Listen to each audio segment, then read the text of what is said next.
Good morning, Rabbi Isai. Rabbi Isai, it's interesting because we learned the machlokes between Chachamim and Rabbi Yehuda is the Gid HaNasha on one side of the animal or two sides. So yesterday we brought down the Mishnah in Pesachim that counts the different things that you have to burn on the 16th day of Nisan. Noisar, leftover meat that from a carbon that you're only allowed to eat a certain amount of time. The leftover of the carbon Pesach, you're only allowed to eat a certain amount of time. So on the 16th, you burn whatever's left over. And then it says Gid. Gid HaNasha. Now, is the Gid something edible or not edible? So that was the discussion. Why does it have to bring Gid as a separate entity? Rav Ashi Omar, and that's all the way on the top. We're talking about the fat of the Gid.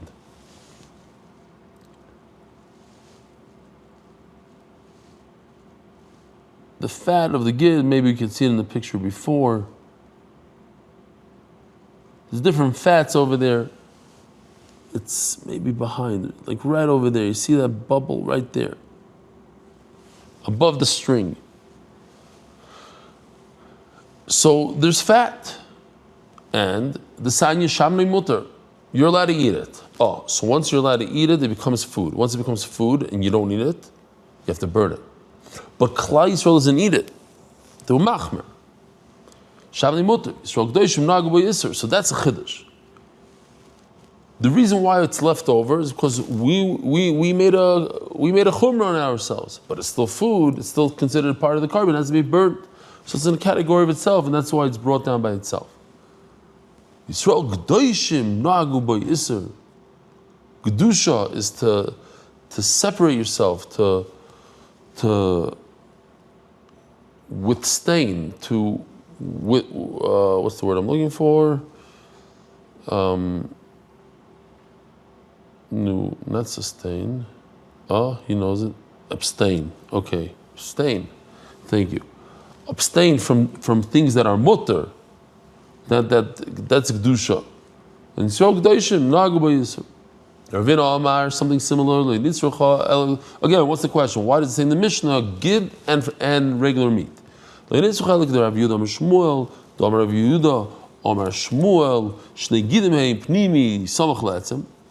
are two. Oh, here we go. We have two of them. Let me show you over here. No tissues here. It's not the base of tissue. Okay. It's just tears coming through. Say there. So you have the Gid HaPnimi and the Gid HaChitzoni. So Pnimi really, Rashi says the Pnimi means if you're looking at the two thighs, they're inside, they're facing each other. And Chitzon, so Chitzon as you see over here is the outer one. The machlokes is exactly where it is. The Ashkenazim say one way, Teimanim say another way. A kol panim, the chitzon is only mid'Rabbanan. There's two gidim. There's two sinews. Pnimi samoch letzim asur. The inner one is the one that's asur mid'oraisa v'chayav v'malav, and you get malchus if you eat it. Chitzon samoch lebasur asur v'chayav v'malav. The outer one that's next to the meat is asur, only mid'Rabbanan. You don't get malchus. Oh, so memela, if you don't eat it, because the Rabbanan said don't eat it, so you don't eat it, so now it's required to burn it, because midoraisa you're allowed to eat it. Midoraisa it is food. So memela you have to burn it. So it's a category in itself.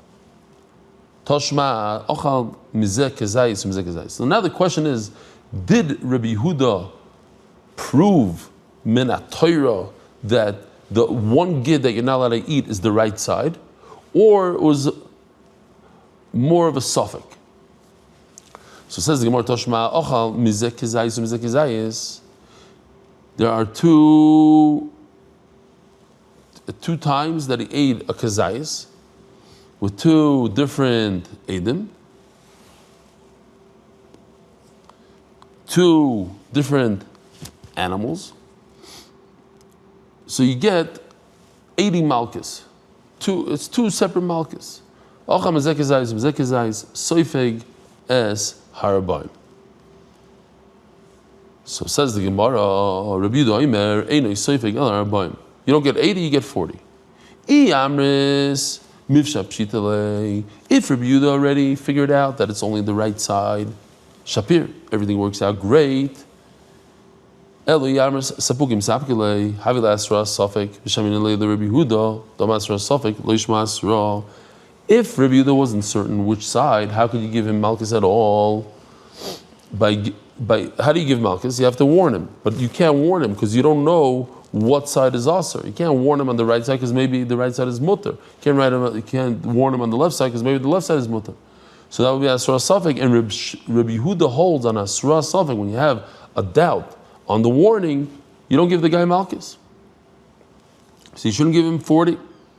The Sanya, so this is a sugi that we had. The Sanya, hika ezeh v'chazar v'hika es zeh. So remember that Maisa here, let me show you the video and you'll remember everything. If a person has a doubt who his father is, why? Because his mother got married within 3 months of a divorce.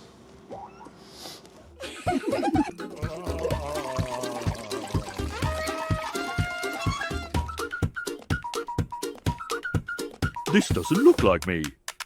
This doesn't look like me.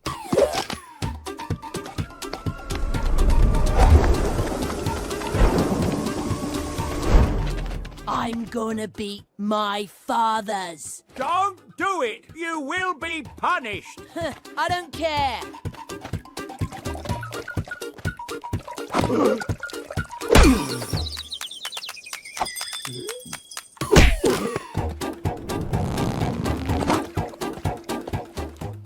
I'm going to beat them again. You will be punished!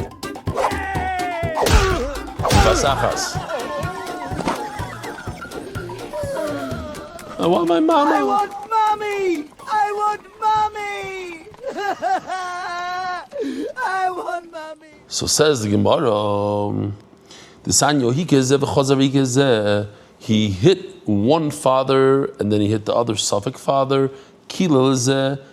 Again, he doesn't know which one is his father, the one on the right, the one on the left. He cursed the one on the right, then he cursed the one on the left. Or he hit them both in one shot.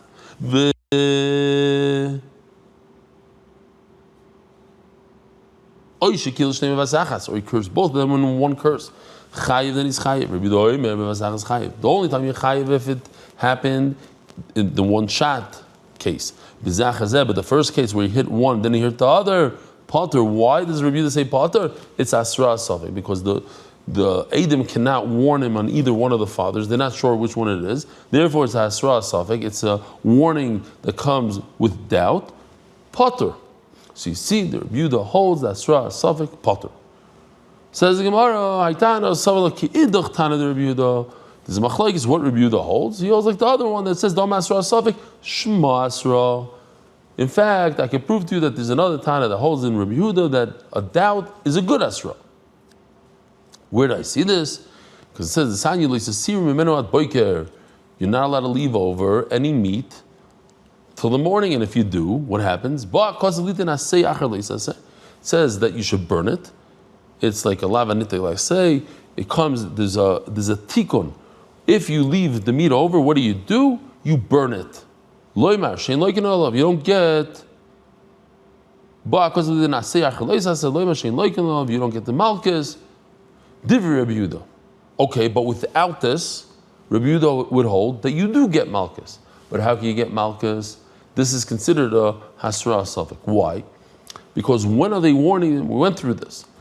If they warn him, the hasra always has to be like toich kidei dibur, within a few moments of when the person does the avera. So if they warn him at 9 o'clock at night, he can say, "Listen, I am not doing it now." You only get the isser, you only get the avera when it turns daytime. So if you warn him at 9 o'clock at night, it's not good. 10 o'clock, not good. 11, no good. So one year, a moment before the sun comes out, that's too late. 2 moments before, too early. The kitzer, every time that they warn, it's going to be a hasra of Suffolk, not a good hasra. Yet, Rabbi Yehuda holds that it would work. Why? Because hasra Suffolk, Shema hasra, you could get malchus in that. The only reason why you don't get malchus in this case of Noisar is because we have a special pasuk. But without the pasuk, you'd say he does get it, even though it's hasra Suffolk. Rabbi Yaakov argues, that's not the reason.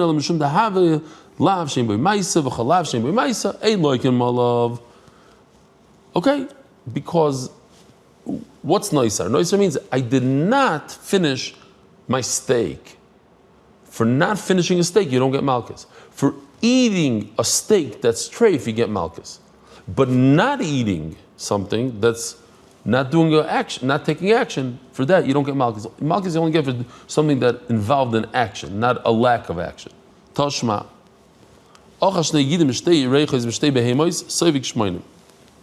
So over here, this is the story of, I guess before maybe it wasn't. Now I'm going to get a voice note from Moshe from Lakewood.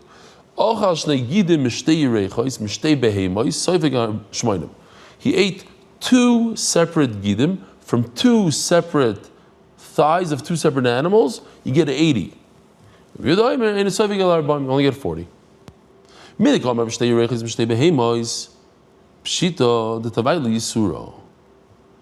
Obviously, he ate the one that's osir from each animal. Only according to Rabbi Yehuda do you need 2 animals, because according to Chachamim, if you eat 2 gidim from the same animal, you will also be chayiv 2. One from the first one, you get a hasra on that one. You get a hasra on the second one. You get 2 malchus. But for Itzrich, for Rabbi Yehuda, you need 2 separate animals, because according to Rabbi Yehuda, you only chayiv on one side of the animal. And we decided it's the right side. So it says the Gemara, obviously decided it's the right side, because otherwise he wouldn't give him any malchus, Rabbi Yehuda. Why would Rabbi Yehuda give malchus if I don't know what side? He only ate 2 lefts. Or if he ate 2 rights, maybe that's not the one that's also. The fact that he says that you get malchus, you get a 40, is a raya that he already determined which side it is. It's the right side, and that's why I'm giving him malchus 40. So we have to understand, how come only 40? Why doesn't he get 80? Shmamino. So it's a good raya that Rabbi Yehuda decided it's not a suffix, it's a vaday, and he learned it from the Torah. Asking Gemara, why does he only get 40? He should get 80. Look, these shmoinim. Says Gemara, you're right. Each gid had less than a kazayis. If you eat a full gid, then it's a beria.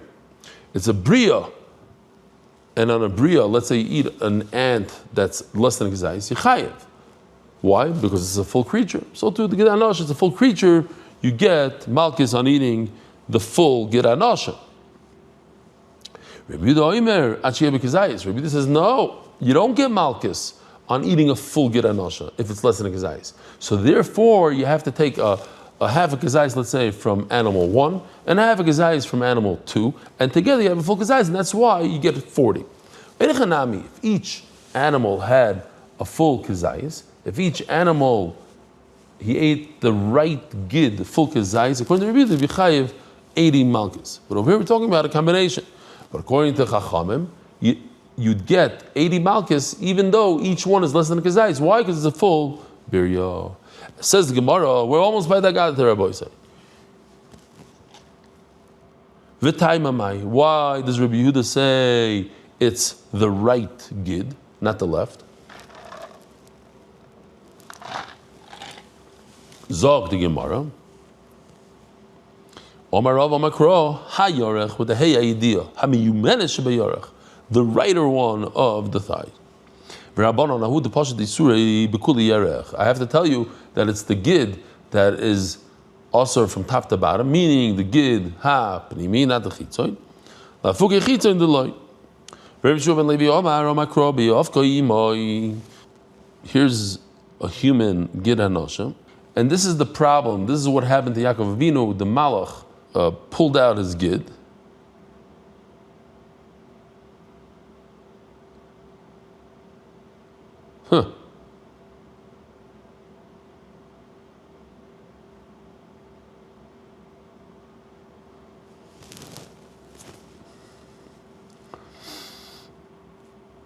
painful stuff.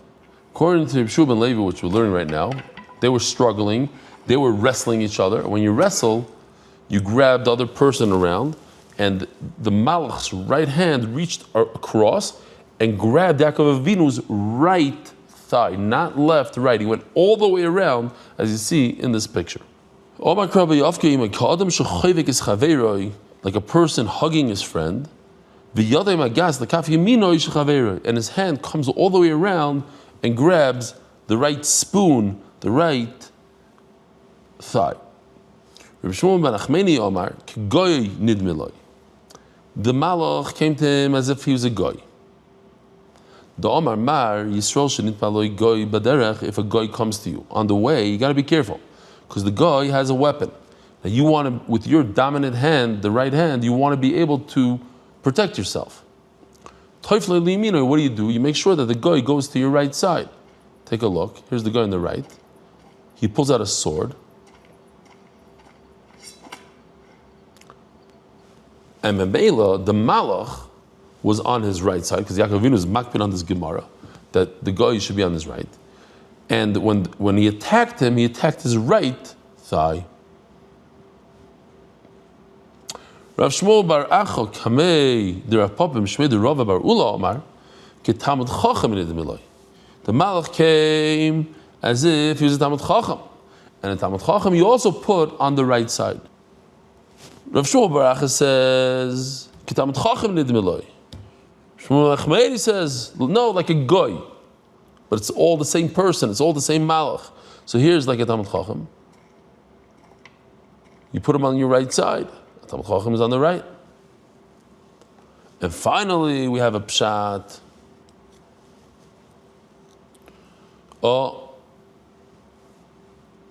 The Omar Mar HaMa'alech Limin Rabbi Harizabur. If you're to the right of your Rebbe, you are an Amoritz. Let the Rebbe be on the right. V'Rabbanon, the final pshat is Machoirei. Also, he came, he snuck up. The Malach came from behind. In fact, he got him on both. And that's why we're not allowed to eat both sides of the Gid HaNasha.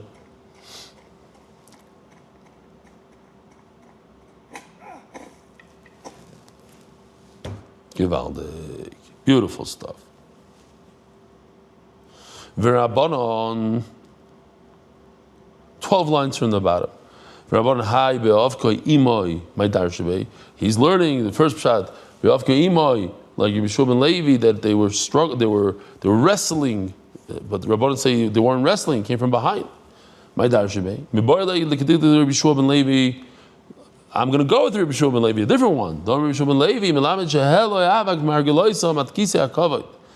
B'yavka is not a lashon of struggle, of wrestling. B'yavka is a lashon of avak, of dust. That the dust went all the way up to the kisei hakavod. Ksiv hacha b'yavka imoy, ksiv hasam v'anan avak raglov. There was a cloud of dust from his feet. V'amar Rabbi Shua ben Levi, a third Rabbi Shua ben Levi. Lama nikra shmoi Gid HaNasha. Why is it called Gid HaNashe? It's a Gid. Why HaNashe? Shenasha mimkoyma v'Allah. It came out of its place and went up. They became weak. Their might became weak and became like women. What happened physically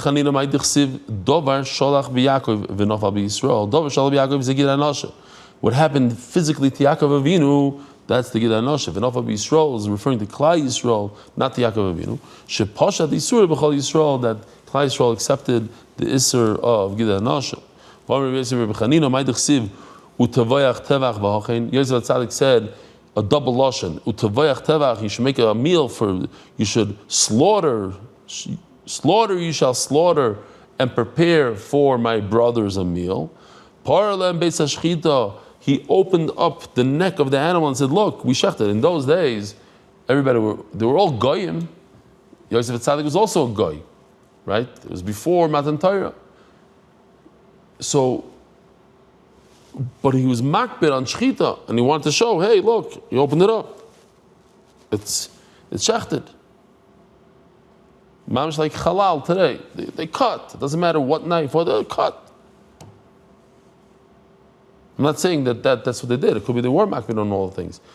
But in halal, they don't. They just show that it's open and good. It could be a Jew that checks it. They're also, it's good for them. Vachin. What does vachin mean? What are you preparing? You're preparing that you removed the Yisrael Tzaddik, removed the Gid HaNasha for his brothers. There was Issa already back then for Bnei Noach.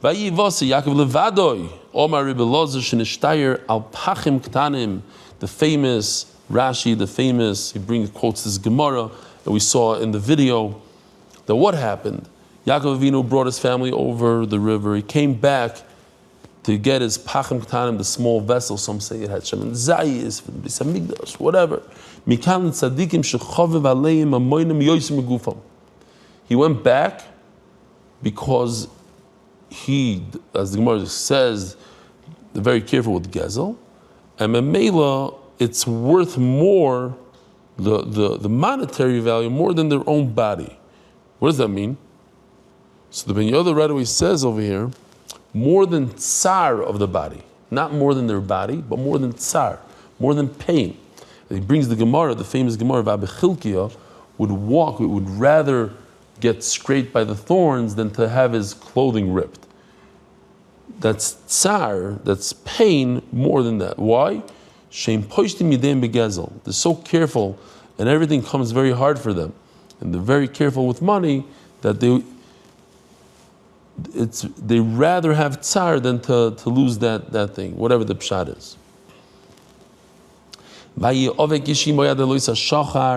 It only occurred until morning. Once Alisa Shachar came, then the Malach said, okay, I gotta run. I'll see you later. This is the source, and we're going to have a bunch of different sources. This is the source, says the Gemara, that a Talmid Chacham should not go out by himself at night, because Yaakov Avinu went by himself at night. That's when the mazik has permission to do damage. During the day, he doesn't. Rav Abba Bar Kahana Omar Mehacha. Daf Tzadik Aleph Amud Beis. Hine Uzoyres Gorin Asorim. We're talking about Boyaz. And Naomi tells Rus, go there. I'm telling you, he's not going to go home. He can't go home at night. Why can't he go home at night? Because of this, that Talmid Chacham, says Rashi, it's a gnai, it's an embarrassment for Talmid Chacham to walk home at night by himself.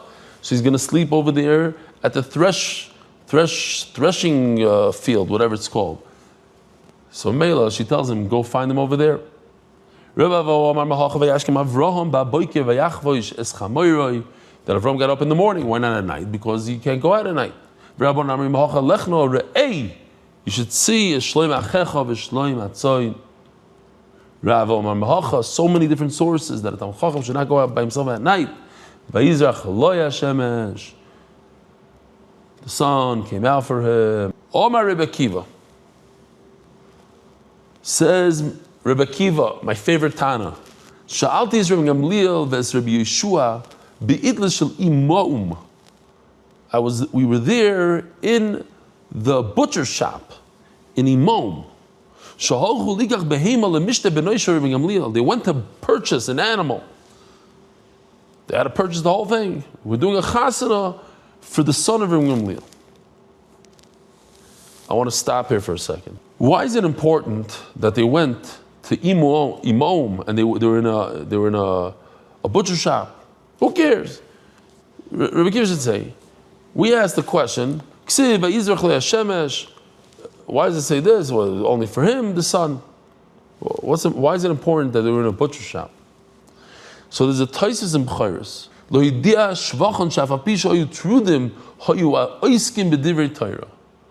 That no matter what, you're on the day of your son's chasana, you're shechting an animal, you're in a butcher shop.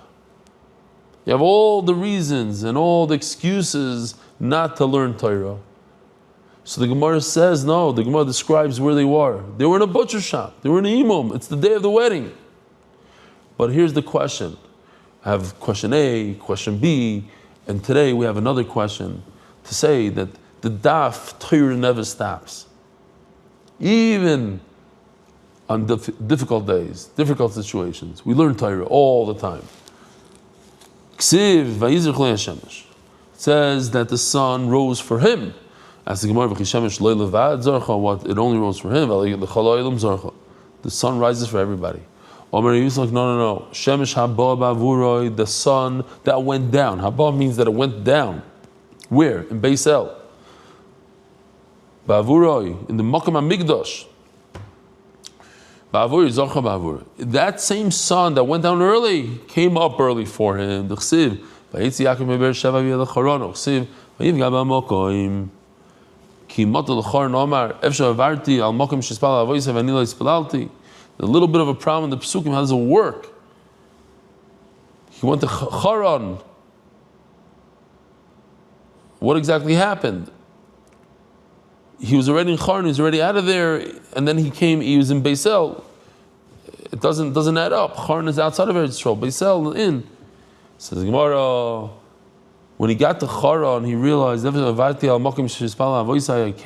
the famous Gemara, I was in a place that my forefathers davened here, my father, my grandfather, and I didn't daven here. Oh, I just chapped. I never paid attention to this. I just paid attention now. In your schos. It only happened because he just made a decision. HaKadosh Baruch Hu doesn't help you out if you don't want it, if you don't take action. You have to make a move. Once he made the decision, I'm going back, then Kafza Liyaro. Then he had Kvitzas Haderech. So in kindergarten, I was told that Kvitzas Haderech he had like a magic carpet and he was flying over. Rashi says no. Rashi says Kvitzas Haderech means that HaKadosh Baruch Hu took the ground and made it smaller. He shrunk the distance. That's Kvitzas Haderech. Kofta Leyara. Miyad, and immediately he got back there. Katzali Boile Mehedar. And when he davened there, he finished davening. Okay, now I want to go home. I want to go back to Chara. He's going to come to my hotel and he's going to be potter without resting. Miyad Ba Hashemesh, it's another source that a tzaddik should not go outside when it's dark. The famous story, Yaakov Avinu took the stones. Then he took one stone, 12 stones for the Shvatim, then it's one stone. What happened there? You see from here that they really had a bunch of stones around him, and then they became one. Why? Every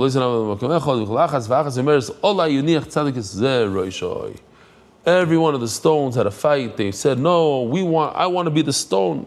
Even an inanimate object like a stone, fighting that Yaakov Avinu should place his head on them. But listen to this. The famous Ma'isa.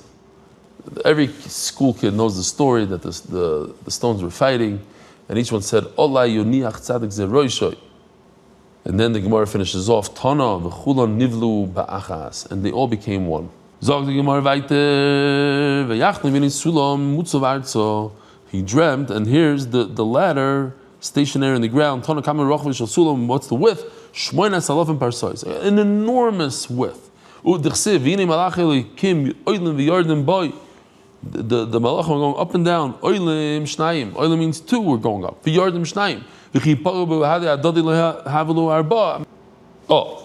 the malachim are going down. We have to finish up. It says that by the malach his body is his form is like the ocean of Sarshish. Tarshish is 2,000 parsois. Tana they go up and they look at Yaakov Avinu, his face on the Kisei HaKavod. And they come down and they look at him down here. They were jealous of him. Miyad v'hine Hashem nitzav olav. And Hashem came above him. If it wasn't mefurish in the pasuk, you're not allowed to say something like this. That what? What's the pshat in the pasuk? Like a person that's like waving off the enemy. Ma'irevusei, what does it mean, this land that you're laying on? What does it come to tell us, an ad? He folded up the whole Eretz Yisrael like this, put it in his hair. Look, all this, because HaKadosh Baruch Hu did that move, from then on it became easier for Klal Yisrael to conquer Eretz Yisrael. Rabboisai, have a wonderful day. Merit the schus of spreading Torah throughout the world. Sponsor a shir today. MDYsponsor.com or sponsor at MDY.com.